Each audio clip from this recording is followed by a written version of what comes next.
आम आदमी पार्टी के लिए सबसे नकारात्मक वाली अगर कोई मुख्य बिंदु बनी तो उनका जेल जाना, केजरीवाल का, सत्येंद्र जैन का जेल जाना, सबसे बड़े केजरीवाल के बाद नंबर 2 के स्थान पर नेता बने रहने वाले मनीष सिसोदिया का जेल जाना। और लोगों को लगा कि नहीं, ये सभी बड़े नेता आम आदमी बनकर के तो आए थे सरकार चलाने के लिए, लेकिन ये सभी लोग अब भ्रष्टाचार में मतलब संलिप्त हो चुके हैं, जिसका अब उजागर होने लगा है। लोगों को मतलब पीने के लिए साफ पानी की व्यवस्था नहीं हो पा रही थी। ये भी एक बड़ा मुद्दा बना, एक बड़ा फैक्टर बना, जो कि बीजेपी ने इसको भुनाने का पूरा काम किया। सीधे तौर पर नीतीश कुमार के प्रत्याशी को वहां के लोगों ने नकारने का काम कर दिया। तो 36 या 680 वोटों के मार्जिन से चिराग पासवान के प्रत्याशी हारे हैं। सबसे ज्यादा वोट बैंक का जो अंतर कहले हार और जीत का, तो चिराग पासवान के पार्टी का ही मतलब बीजेपी के साथ है। केजरीवाल ने घमंड दिखाया और राहुल गांधी को उन्होंने नकारा। राहुल गांधी के ऊपर कई सारे आरोप प्रत्यारोप भी लगाने का काम केजरीवाल के तरफ से किया गया, उनके नेताओं की तरफ से किया गया, और जिसका खमियाजा अब आम आदमी पार्टी को भुगतना पड़ा है, सत्ता से बेदखल होना पड़ा है। नमस्कार, आप देख रहे हैं आगाज पल्स न्यूज और स्वागत है आपका आज के इस कार्यक्रम में। देखिए, दिल्ली में बीजेपी की जीत होती है, अच्छी खासी वोटों से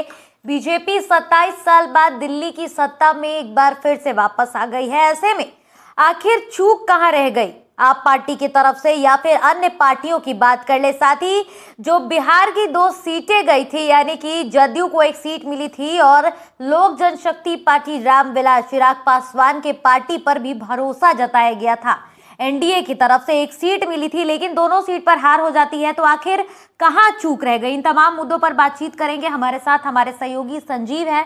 संजीव, दिल्ली में चुनाव 27 साल के बाद बीजेपी सत्ता में वापस आती है, काफी लंबे समय के बाद। बिल्कुल। पहले तो बीजेपी के लिए काबिल तारीफ है, लेकिन आखिर चूक दूसरी पार्टी की तरफ से कहां रह गई आपकी अगर बात कर ले तो? देखिए, आम आदमी पार्टी की अगर बात कर लिया जाए तो लगातार यह सवाल बीजेपी की तरफ से उठाया जा रहा था। आम जनता के बीच में बीजेपी के तमाम नेता और कार्यकर्ता जा रहे थे और उनके ऊपर जो आरोप लगाए गए थे, भ्रष्टाचार का आरोप, शराब घोटाले में संलिप्तता की आरोप, इन तमाम आरोपों को लेकर के लगातार बीजेपी हावी दिख रही थी। और आम आदमी पार्टी के लिए सबसे नकारात्मक वाली अगर कोई मुख्य बिंदु बनी तो उनका जेल जाना, केजरीवाल का, सत्येंद्र जैन का जेल जाना, सबसे बड़े केजरीवाल के बाद नंबर 2 के स्थान पर नेता बने रहने वाले मनीष सिसोदिया का जेल जाना, है ना। साथ ही साथ संजय सिंह का, जो कि काफी मुखर रहते हैं अपने पार्टी को लेकर के, केजरीवाल को लेकर के, इन तमाम 3-4 बड़े नेताओं का जेल जाना कहीं ना कहीं शराब घोटाले में संलिप्तता की ओर ये मतलब कि तथ्य को साबित कर रहा था कि नहीं, इन लोगों की संलिप्तता जरूर है। ये सभी मुख्य बिंदु मुख्य रूप से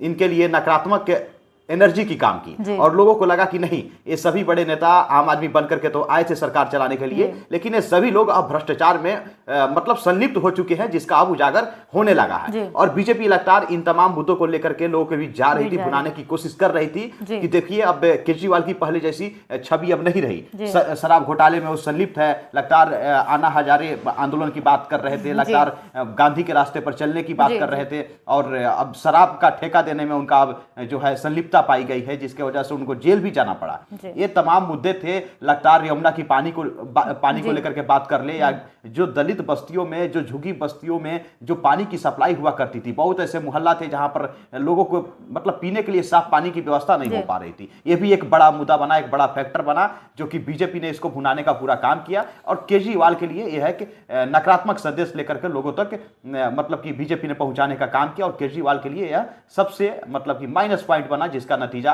केजरीवाल को भुगतना पड़ा है। अब बिहार की बात कर लेते हैं संजीव। बिहार में 2 पार्टियों पर भरोसा जताया गया, जनता दल यूनाइटेड और लोक जनशक्ति पार्टी रामविलास। चिराग पासवान और नीतीश कुमार पर भरोसा जताया गया, पर दोनों ही सीट पर हार हो गई। क्यों? कमी तो कुछ रही होगी ना, या तो इनके नेता वहां पर सही से गए नहीं, नीतीश कुमार और ये चिराग पासवान वहां गए नहीं कैंपेनिंग के लिए। ये भी वजह है क्या कि उन्हीं के नेता हैं वही नहीं आ रहे? देखिए, सबसे बड़ा चीज क्या है कि नीतीश कुमार को जिस प्रकार से सक्रियता दिखानी चाहिए दिल्ली चुनाव में, और खास करके जो बुरारी सीट है, उस सीट से उन्होंने प्रत्याशी देने का काम किया था, और उस सीट पर जाकर के नीतीश कुमार को खुद ब खुद चुनाव प्रचार करना चाहिए। तो वह मतलब वहां जाना वाजिब उन्होंने समझा ही नहीं। उन्हें लगा कि बीजेपी की लहर है और बीजेपी के साथ साथ हम सहयोगी दल है ही, मेरा प्रत्याशी की जीत ऐसे ही हो जाएगी, लेकिन खमियाजा उनको भुगतना पड़ा है। और बुरारी सीट पर कहीं ना कहीं आम आदमी पार्टी की तरफ से जो प्रत्याशी थे वो काफी मजबूत दिख रहे थे, और मजबूत स्थिति में उन्होंने जीत भी दर्ज की है। मतलब कि आप समझ लीजिए ना, 20,000 के आसपास का फैसला रहा है, अंतर रहा है जीत और हार की। तो 20,000 वोट दिल्ली चुनाव में काफी मायने रखता है। यानी कि सीधे तौर पर नीतीश कुमार के प्रत्याशी को वहां के लोगों ने नकारने का काम कर दिया। सीधे तौर पर नीतीश कुमार की लोकप्रियता जो थी, लगता था कि पूर्वांचल क्षेत्र में नीतीश कुमार की लोकप्रियता काम आएगी और वो सीट निकल जाएगी। बीजेपी को भी लगा कि चलिए भाई, पूर्वांचलियों का वोट वहां पे अधिकांश है, इसलिए उनको सीट देने का काम कर दिया। लेकिन बुराड़ी सीट पर जेडीयू की करारी हार हुई, और वो भी 20,000 से अधिक मतलब वोटों के अंतर से। तो एक छोटा अंतर नहीं कहा जाएगा। यानी कि दिख रहा है ना कि लोकप्रियता जो नीतीश कुमार की पहले थी, वो लोकप्रियता पूर्वांचलियों के अंदर में अब नहीं है, जिसका खमियाजा उनको भुगतना पड़ा। रहा बात चिराग पासवान की, एलजेपीआर की, तो एलजेपीआर के तरफ से लगातार कोशिश की गई थी। लगातार उनके पार्टी के नेता वहां पर डोरा डाले हुए थे, लगातार कोशिश कर रहे थे लोगों को रुझाने के लिए, लगातार मेहनत भी कर रहे थे।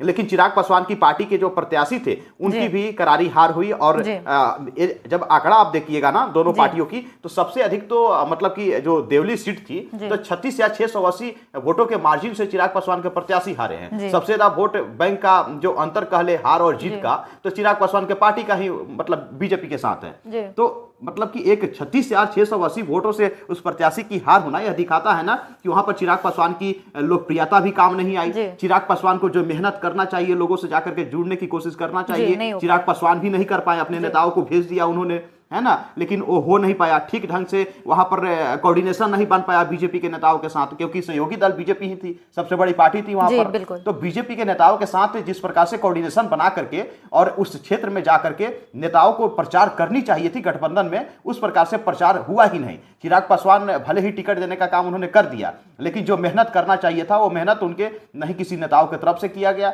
नहीं बीजेपी के नेताओं की तरफ से उनके पार्टी के प्रत्याशी के लिए जम करके प्रचार भी नहीं किया गया।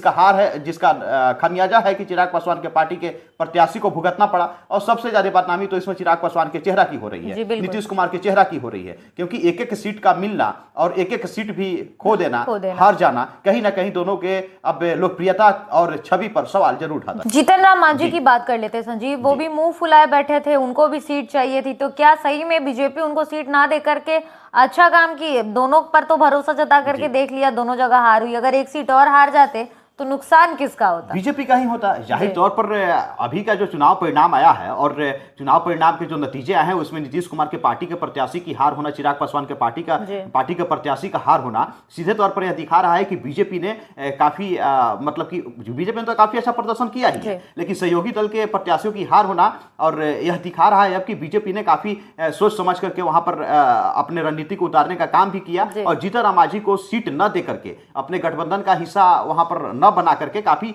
अच्छा किया। क्योंकि जब दो बड़े नेता जो कि नीतीश कुमार बिहार के मुख्यमंत्री हैं, लगातार कई वर्षों से मुख्यमंत्री हैं, चिराग पासवान केंद्र में मंत्री हैं, और उनके पिताजी की काफी नाम है रामविलास पासवान की, जब ऐसे बड़े नेताओं के प्रत्याशियों की हार हो गई, तो जीतन राम मांझी तो कोई बड़ा चेहरा नहीं है। जीतन राम मांझी को उतना लोग जानते भी नहीं है, इनकी लोकप्रियता दिल्ली क्षेत्र में, दिल्ली राज्य में है भी नहीं। तो अब ऐसा लग रहा है इन दोनों सीटों पर बिहार के क्षेत्रीय दलों के हार से यह लग रहा है कि बीजेपी ने काफी सोच समझ करके यह रणनीति तैयार की और जीतन राम मांझी को सीट न दे करके काफी बेहतर किया। जी, अगर ये भी देखने वाली बात है ना संजीव कि अगर कांग्रेस के साथ अगर आप पार्टी लड़ती तो फायदा होता, तो क्या कांग्रेस के साथ गठबंधन ना बना करके आप पार्टी लड़ने चली गई, ये उनके लिए सबसे बड़ा माइनस पॉइंट रहा? जी बिल्कुल, देखिए साफ तौर पर अब वोट परसेंटेज की हम बात कर ले तो सिर्फ 2% की ही अंतर से बीजेपी सत्ता में आई है। यानी कि 45 पॉइंट कुछ आपको बीजेपी को वोट प्राप्त हुआ है ना। और अगर बात कर लिया जाए आम आदमी पार्टी की, तो आम आदमी पार्टी को आपको 43.57% वोट प्राप्त हुआ है ना। तो 2% के वोट बैंक के अंतर से जीत और हार हुई है, कुछ ज्यादा वोट मार्जिन परसेंटेज की नहीं है।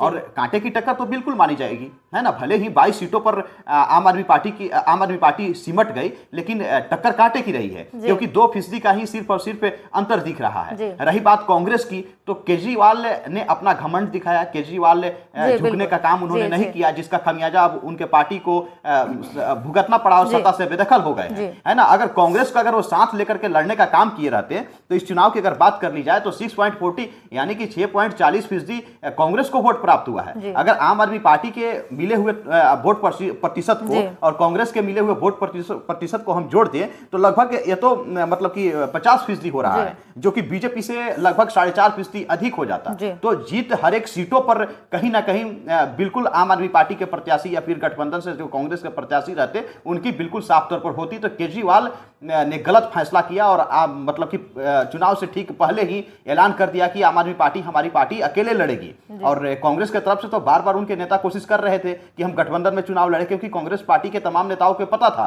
कि हमारी स्थिति क्या है। अगर हम अकेले चुनाव लड़ते हैं तो हमारे एक भी प्रत्याशी जीत करके विधानसभा नहीं पहुंच पाएंगे। लेकिन केजरीवाल ने घमंड दिखाया और राहुल गांधी को उन्होंने नकारा। राहुल गांधी के ऊपर कई सारे आरोप प्रत्यारोप भी लगाने का काम केजरीवाल के तरफ से किया गया, उनके नेताओं की तरफ से किया गया, और जिसका खमियाजा अब आम आदमी पार्टी को भुगतना पड़ा है, सत्ता से बेदखल होना पड़ा है। अगर यही काम केजरीवाल पहले घमंड ना दिखा करके कांग्रेस पार्टी के साथ गठबंधन में चुनाव लड़े होते तो आज का जो बीते दिन का जो चुनाव परिणाम रहा वो काफी बेहतर रहता और आम आदमी पार्टी के पक्ष में रहता। सीधी अब बिहार की बात कर लेते हैं संजीव। बिहार में विधानसभा का चुनाव होगा, जिस तरह से हर स्टेट की अगर बात कर ले तो बीजेपी अच्छा प्रदर्शन कर रही है। बीजेपी, कोई दो राय नहीं है कि बीजेपी का प्रदर्शन खराब हो रहा है और वोट मार्जिन भी बढ़ रहा है। एक स्ट्रांग पार्टी के रूप में अब फिर से बीजेपी आ रही है। तो क्या लगता है कि बिहार में विधानसभा का जब चुनाव होगा, जो बात की जाती है एनडीए गठबंधन की तरफ से, जो डबल इंजन की सरकार है, लगातार बोलते हैं कि नीतीश कुमार के नेतृत्व में लड़ेंगे हम विधानसभा का चुनाव, तो क्या अब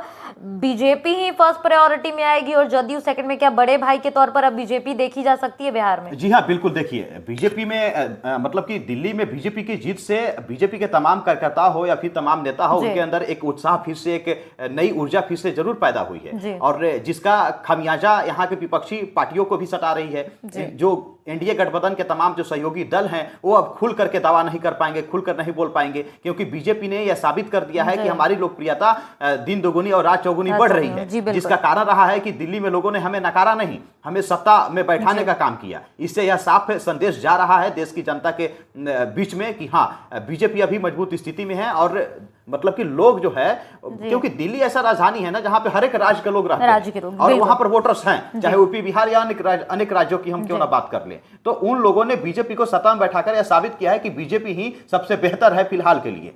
तो बीजेपी पूरी तरह से दबाव बनाएगी बिहार में कि हम बड़े भाई की भूमिका में रहें। लेकिन नीतीश कुमार यहाँ पर हमेशा से बड़े भाई की भूमिका में रहे हैं, छोटे भाई की भूमिका में बीजेपी ही रही है ना। अभी देख लीजिए ना, 43 सीट ला करके मुख्यमंत्री नीतीश कुमार सीएम की कुर्सी संभाल रहे हैं ना, और बीजेपी के पास उतने सीट रहते हुए भी बीजेपी अपना मुख्यमंत्री नहीं दे पा रही है। सबसे बड़ी चीज है चेहरा की। तो बीजेपी यहाँ पर प्रेशर करेगी कि सबसे अधिक सीटों पर हम चुनाव लड़े। लेकिन नीतीश कुमार मानने वालों में से तो है नहीं, उनका तो सीधे बात चलता है बराबरी का। बड़े भाई और छोटे भाई की भूमिका की यदि बात नहीं किया जाएगा तो सीधे तौर पर बराबरी पर फिर वो दूसरा रास्ता निकालते हैं, जो बीच का रास्ता है वो निकलता है कि बस हम निकल लेते हैं। बिल्कुल बिल्कुल, उसी बात से तो सभी पार्टियां गठबंधन में डरी रहती है ना, और मजबूरन नीतीश कुमार की बातों को उनको दोहराना पड़ता है, उनकी बातों को स्वीकार करना पड़ता है, और जो आदेश जो बैठ करके सामंजस्य की स्थिति नीतीश कुमार बनाते हैं उस पर जो गठबंधन के साथी होते हैं उनको चलना पड़ता है सीधे। जी, कहेंगे संजीव कि अब ये तो चलिए ठीक है, बिहार चुनाव की बात हो गई। एक बयान आया तेजस्वी यादव की तरफ से आज की वो दिल्ली है जी,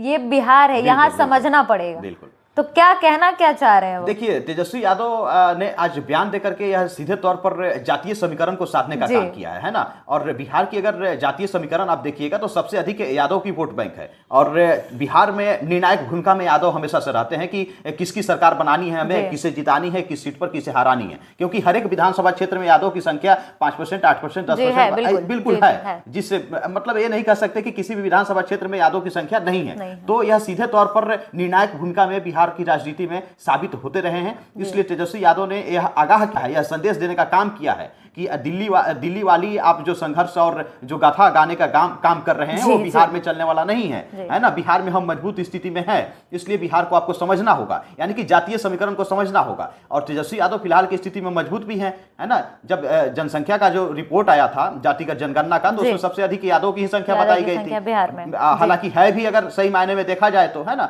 कितना सच है कितना झूठ है जातिगत जनगणना का जो रिपोर्ट आया उस पर हम नहीं जाएंगे फिलहाल, लेकिन रिपोर्ट के अनुसार बात किया है तो जातिगत जनसंख्या में सबसे अधिक यादव ही हैं, जिसको लेकर के तेजस्वी यादव हमेशा से राजनीति करते आए हैं। लालू प्रसाद यादव तो एमवाई समीकरण पर शुरू से ही अपनी सत्ता को संभाल रहे हैं मुस्लिम और यादव के साथ। इसलिए तेजस्वी यादव को इस बात को लेकर के काफी, हम कह ले दूसरे भाषा में, आम भाषा में, लोगों की भाषा में घमंड है कि हमारे साथ जो है 30% वोट बैंक जुड़ा हुआ है मुस्लिम और यादव का। उसी वोट बैंक के सहारे तेजस्वी यादव हमेशा से राजनीति कर रहे हैं। आप देख लीजिए, या फिर उनके माता पिता लालू प्रसाद या राबड़ी यादव की बात कर ले हम, तो इसलिए यह संदेश देना चाह रहे हैं कि हम, हमारी जो कौम है, हमारे जो पास जो वोट प्रतिशत है वो एकजुट है, इसलिए उसमें आपकी सेंधमारी चलने वाली नहीं है सीधी। तो संजीव, क्या ये कहना गलत नहीं होगा कि अगर हाथ और झाड़ू एक दूसरे के साथ लड़ते तो बीजेपी की हार जो है वो निश्चित थी दिल्ली में? बिल्कुल, इसमें कहने में कोई भी संदेह नहीं है कि अगर केजरीवाल ने कोशिश किया होता और कांग्रेस पार्टी के साथ मिलकर के, जिस प्रकार से इंडिया गठबंधन जोर शोर से बना था और लोकसभा का चुनाव मिलकर के उन लोगों ने लड़ा था और काफी बेहतर प्रदर्शन भी रहा, अगर उसी प्रदर्शन को केजरीवाल चाहते कि दोहराया जाए दिल्ली चुनाव में, तो दिल्ली चुनाव में अरविंद केजरीवाल और कांग्रेस पार्टी मिलकर के कहीं ना कहीं बीजेपी को धूल जरूर चटा दिए रहते हैं ना।